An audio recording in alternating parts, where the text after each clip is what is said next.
बात हो रही थी वॉर 2 की, जिसकी लेखक हैं आदित्य चोपड़ा और स्क्रीन प्ले राइटर हैं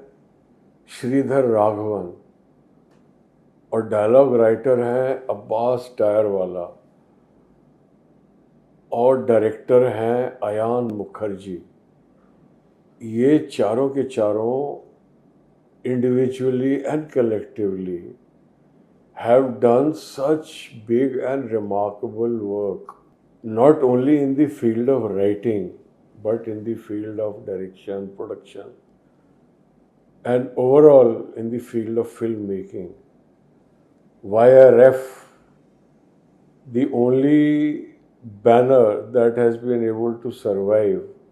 the onslaught of the corporates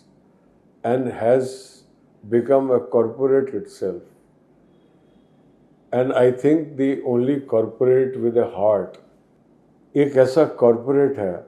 जिसके पास दिमाग के साथ साथ दिल भी है, और इसीलिए वो बैनर सैयारा जैसी फिल्म प्रोड्यूस कर सका। और यहीं पर एक बहुत बड़ा कॉन्ट्रडिक्शन खड़ा हो जाता है कि यही का यही बैनर जो सैयारा को प्रोड्यूस करता है, जो बिना किसी डाउट के 400 करोड़ से भी ज़्यादा का बिजनेस करेगी इंडिया और ओवरसीज़ में, इतनी बड़ी हिट क्योंकि उसकी जो कॉस्ट ऑफ प्रोडक्शन है वो उसकी रिकवरी के मुकाबले बहुत ही नेग्लिजिबल है, 60 करोड़। और उस बैनर के हिसाब से 60 करोड़ तो वो कोई वेब सीरीज़ में लगा दे, फीचर फिल्म तो बहुत दूर की चीज़ है।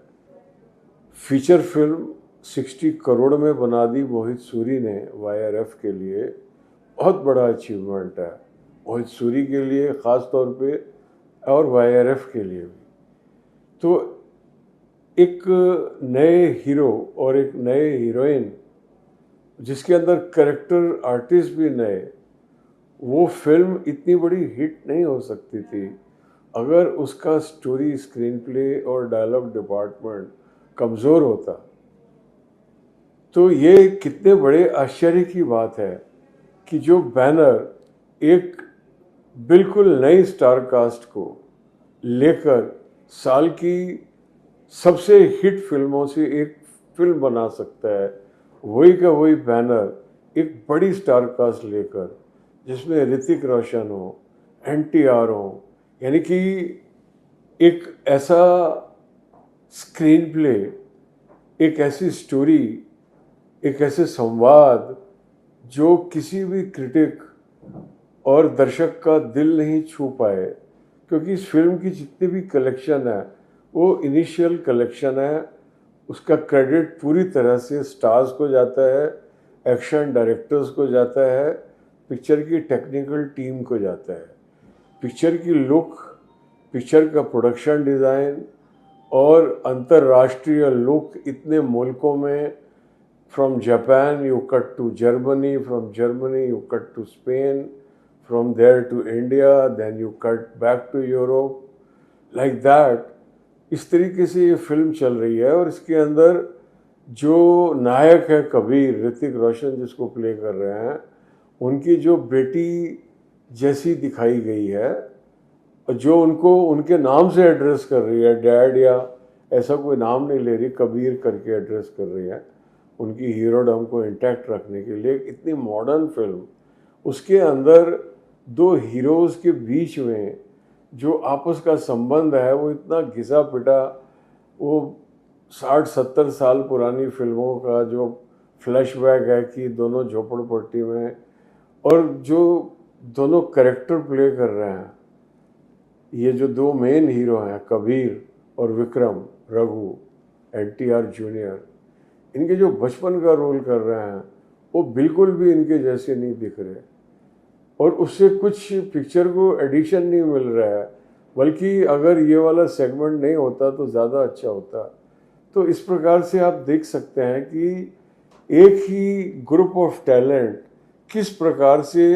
दो विपरीत दिशाओं में बह सकता है। और ये एक बहुत ही वार्निंग है, एक आई वुड लाइक टू से कि it's not a very comfortable situation, because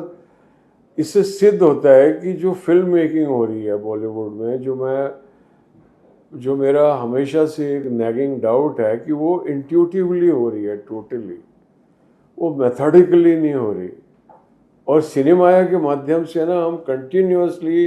we are trying to draw the attention to the basics, कि यार ये दीज आर द एलिमेंट्स। हम ये नहीं कह रहे कि हम बहुत बड़े तुरम खान हैं, हम कोई बहुत बड़े इंटेलेक्चुअल हैं, हमने कुछ डिस्कवरी कर ली। हम सिर्फ ये कह रहे हैं कि यार these are the elements, kindly pay attention to it यार, because you are dealing with them day in and day out, you know better. Then you can very clearly see with this example, एक तरफ सैयारा है और एक तरफ war 2 है, एक तरफ जीरो स्टार कास्ट है, एक तरफ फिनोमिनल स्टार कास्ट है, इतनी बड़ी स्टार कास्ट है। लेकिन एक का इतना सधा हुआ स्क्रीन प्ले डायरेक्शन है और एक का बिल्कुल भी सधा हुआ नहीं है स्क्रीन प्ले, मतलब ओवर एम्बिशियस है, is not able to fulfil the promises it makes, and it gets so complicated, so complex that instead of entertaining the audience, it ends up confusing the audience। और इतनी बड़ी star cast, इतना बड़ा पैसा, इतने बड़े talent का ख़जाना waste हो जाता है। तो इस वेस्टेज को रोकने के लिए मेरी एक हम्बल विनती है कि कृपया करके सिनेमाया के एपिसोड्स देखिए और उनको अपने हिसाब से अप्लाई कीजिए अपने काम में। We are only bringing the variables to your attention, we are not indoctrinating in any kind of an alternative anything, we are fully with cinema for entertainment. Cinema and entertainment go hand in hand all the way. Thank you.